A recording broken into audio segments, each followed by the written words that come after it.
کہ اللہ ان کے عمروں میں برکت عطا فرمائے، خود دین کا کام لے لے، شریعت کا کام لے لے، حالات کا کام لے لے، اللہ تبارک و تعالیٰ ان کے مقاصد میں بھرپور کامیابی عطا فرمائے۔ ان کی محنتوں کا بدلہ ان کو ملا ہے۔ یہ بیٹھک میں انہوں نے قرآن پاک کو سنایا ہے، اس کو کرامت سمجھو، اس کو کرامت سمجھو، اس کو کرامت سمجھو۔ اللہ تعالیٰ ان کی اس محنت کو شرف قبولیت عطا فرمائے۔ لفظ مدرسوں پہ بات آتے آتے میں نے یہاں تک آ گیا، ایک مدرسے کو گیا میں، ساحلی علاقہ گنٹور کا، وہاں پر زبردست مچھلیاں رکھے، علماء کو اللہ بڑا زبردست کھلاتا کہ نہیں کھلاتا، علماء کو کتنا اچھا کھلاتا، کیا کھلاتا۔ پھر کبھی بسوا کلیان کو آیا تو بولتوں، اب وقت بہت ہوتا جا رہا ہے، سمجھ میں آئی باتیں، چھوٹی ہوئی باتیں بولنا، اللہ زبردست کھلاتا۔ میں نے سن کو دیکھو، اتر کی خوشبو نہیں، بریانی کی خوشبو آ رہی ہے، روز کھاؤ، کس کے ساتھ ہے؟ یہ سورۃ الواقعہ پیارے آقا نے فرمایا مغرب کے بعد پڑھ لو، کبھی زندگی میں فقر و فاقہ نہیں آئے گا۔ یہ سورہ پڑھے، ضمانت دولت کی مل رہی ہے، پورا قرآن پڑھے، کیا ہوگا؟ زبردست مچھلی لا کر رکھے، اتنی بڑی مچھلی، کیا مچھلی بولتے؟ مچھلی بولتے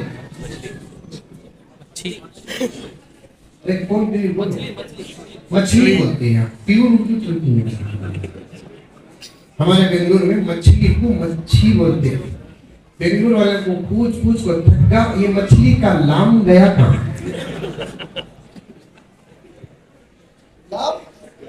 گیا اتنی بڑی مچھلی، پاک گیت کر کو ساری تر کو لاپر کے منہ پانی آ گیا کیا؟ یہ مچھلی پر غور نہیں کیا ہوگا، وہ مچھلی تلے میں وہ کڑھائی پر غور کیا،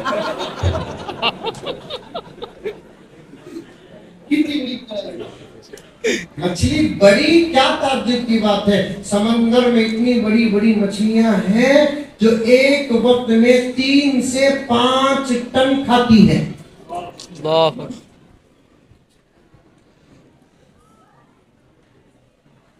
اب تو ترقی کا زمانہ ہے، سائنس کا زمانہ ہے، وہ تمام باتیں جو کتابوں میں ہیں، آپ ترقی اس بات کو تسلیم کر رہی ہیں۔ بعض مرتبہ تو کبھی کبھی مچھلیاں اس انداز سے ٹہر جاتی ہیں کہ وہ مچھلی نہیں ہوتی، ایک چھوٹا سا پہاڑ ہے، پہاڑ سمجھ کر جا کر کشتیاں وہاں کچھ دیر رکتی ہے، علی مچھلی حرکت کرتی ہے تو پوری کشتی ڈوب جاتی ہے۔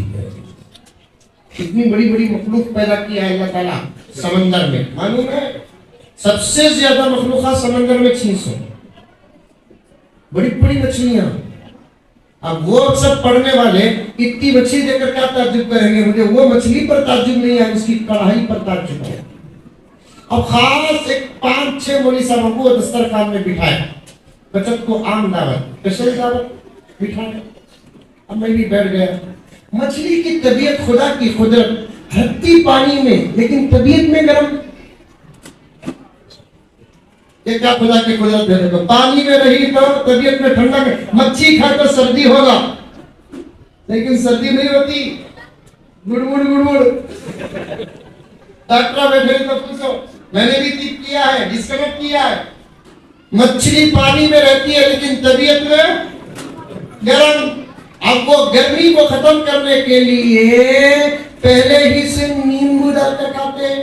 نیمبو معلوم ہے؟ نیمبو یہاں پر بھئی وہ بھی اتارنے میں کام آتا نا، سانس کو مٹھی میں کرنا نہ تو سانس کو ختم کرنا، وہ نیمبو کے بڑے کرامت آئی ہمارے بنگلور میں، سمجھ میں آئی باتیں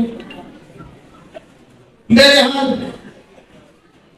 اب وہ نیمبو بھی رکھے تھے سارے 2-3 بچے خدمت کو کھڑے تھے مدرسے میں، اور وہ سارے نیمبو رہنے کی وجہ سے میں نے بچے سے کہا بیٹے چاقو رہی تو لے کر آؤ۔ اب وہ بچہ چاقو 1-2 منٹ کی دیری کے بعد چاقو لے کر آیا، میرے سے غلطی ہو گئی. میں نے کہا سامنے بیٹھے ہوئے علماء سے آپ لوگ بسم اللہ شروع کرو, میں بھی آتا ہوں. اب میں وہ نیمبو کاٹنے کا انتظام کرے آدھی مچھلی ختم ہو گئی ہے. آدھی مچھلی ختم, چاقو تک برآمد نہیں ہے.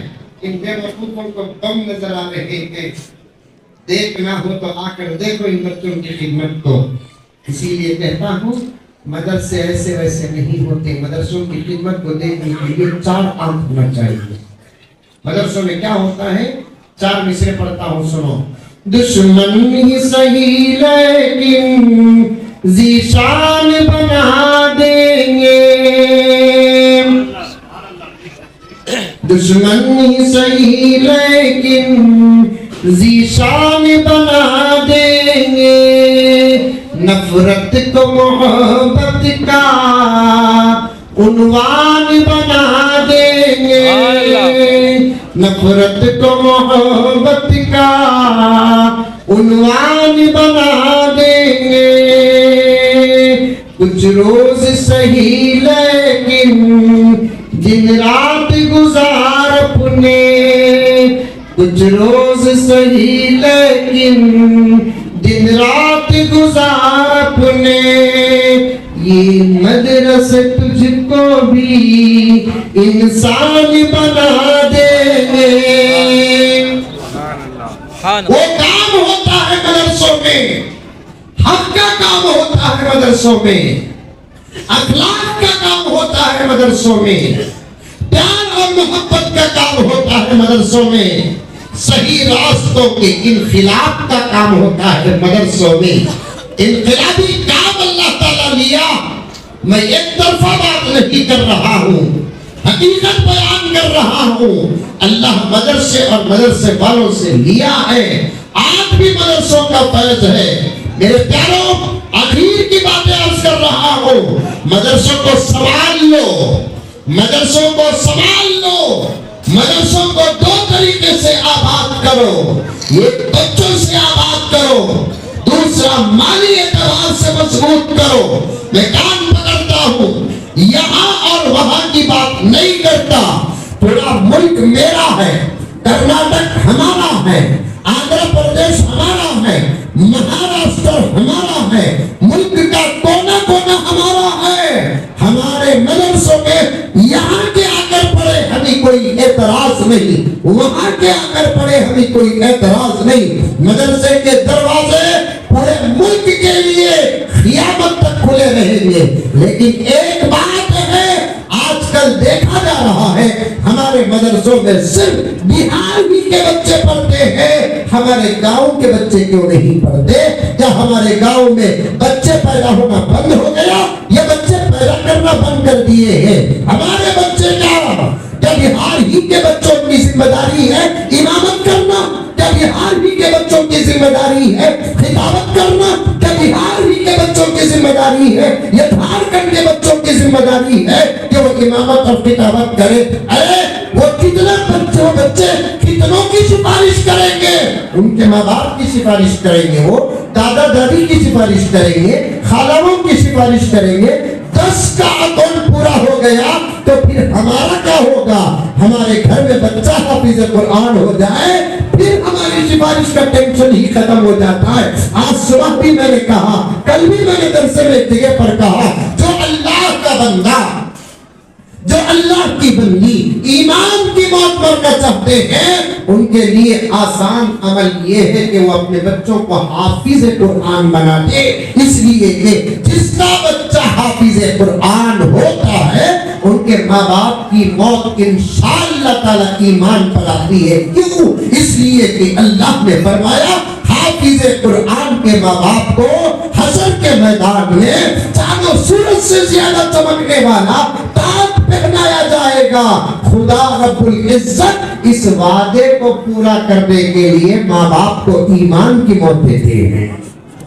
سبحان اللہ. پڑھاؤ, اپنے بچوں کو لا کر پڑھاؤ, ان بچوں کے ساتھ بٹھاؤ. اب پتہ نہیں ایسے ہی بات آ رہی ہے کیونکہ پورا مہینہ گزرا ہوا پورا مہینہ، اس سے پہلے کا مہینہ، آنے والا تقریباً شعبان کا پورا تقریباً مہینہ میں انہی مدرسوں کے سفر میں لگا ہوا ہوں۔ اکثر میں یہ دیکھ رہا ہوں کرناٹک کا علاقہ، تلنگانہ کا علاقہ، مہاراشٹر کا علاقہ، یہ ریاستیں مدرسے تو ہیں لیکن ہمارے اپنے بچے بہت کم پڑھ رہے ہیں۔ لاؤ اپنے بچوں کو مدرسے میں داخل کرو۔ حافظ قرآن کی بڑی عظیم الشان فضیلتیں ہیں، یہ معمولی بچے نہیں ہیں۔ اب ان کی شان اتنی نظر آ رہی ہے جو اساتذہ دکھا رہے ہیں۔ عقیب کے 2-3 جملے یاد رکھنا، اب ان کی شان ایسی نظر آ رہی ہے جو ان کے اساتذہ دکھا رہے ہیں۔ حشر کے میدان میں ان کی شان جب خدا دکھائے گا تو پھر ان کی شان کا عالم کیا ہوگا۔ سبحان اللہ۔ قرآن جس کے سینے میں ہے اللہ تعالیٰ ان کو نبیوں کے بازو بٹھا دیں گے۔ حشر کے میدان نبیوں کے بازو بٹھا دیں گے۔ اسی لیے حافظ قرآن کو مبارکباد پیش کرنا یہ ہمارا اپنا ذمہ ہے۔ حدیث پاک میں آتا ہے کہ حافظ قرآن کو مبارکباد پیش کرنا فرشتوں کی سنت ہے۔ جب اللہ تعالیٰ زمین و آسمان بنانے سے 2000 سال پہلے سورہ یاسین کو پڑھا، فرشتوں نے سنا، اس وقت کہا مبارک ہے وہ سینے جن سینوں میں یہ کلام نازل ہونے والا ہے۔ آپ سے بھی گزارش ہے دعا کے بعد کھانا تو پوری زندگی کھانا ہے۔ اب بھی میں 1 گھنٹہ بول سکتا تھا، بازو فلسطین کی آواز آ رہی ہے۔ مجھے دیوانہ سمجھے تمہیں سمجھ میں؟ اب وہاں کیا حال کہیں یہاں بھی نہ ہو جائے، بیزار ہو کر اٹھنے سے پہلے امن و امان کے ساتھ اٹھانا ہی اچھا ہے۔ اس لیے میں کم بھی نہیں کیا، تقریباً 1.5 گھنٹہ آپ کے ساتھ بات کرتا رہا اور بہت بڑا عنوان ہے، کبھی حاضر ہو جاؤں تو پیش کروں۔ اب صرف اتنا ارادہ کرو، کون کون اپنے بچوں کو مدرسے میں پڑھائے گے؟ ماشاءاللہ ماشاءاللہ ماشاءاللہ۔ مجھے امید ہے یہاں کے علماء سے اچھا تعلق ہے۔ میں رمضان کے بعد پوچھوں گا میرے بچے ازہر کے ذریعے سے بھئی بسوا کلیان کے مدرسے میں اب طلبہ کتنے ہیں، باہر کے کتنے ہیں، اندر کے کتنے ہیں؟ مجھے جواب میری تسلی کے مطابق آنا چاہیے، کسی کو میں محبت سمجھوں گا۔ ہے نا، ہمارا اپنا خاندان بھی ہے نا، کسی نہ کسی کو لے کر آؤ۔ ذمہ داری اگر ہمارے بچے ہیں تو ہمارے بچوں کو چھوڑو۔ ہمارے پاس اس وقت بچے نہیں ہیں، ہم ریٹائرڈ ہو چکے ہیں، سمجھے نہیں اس کا ترجمہ، ہم ریٹائرڈ ہو چکے ہیں، تو پھر خاندان میں کسی بچے کو اڈاپٹ کرو، پھر اسے پڑھاؤ، انشاءاللہ اس کا بھی بدلہ ملے گا۔ اللہ ہم تمام کو عمل کی توفیق عطا فرمائے۔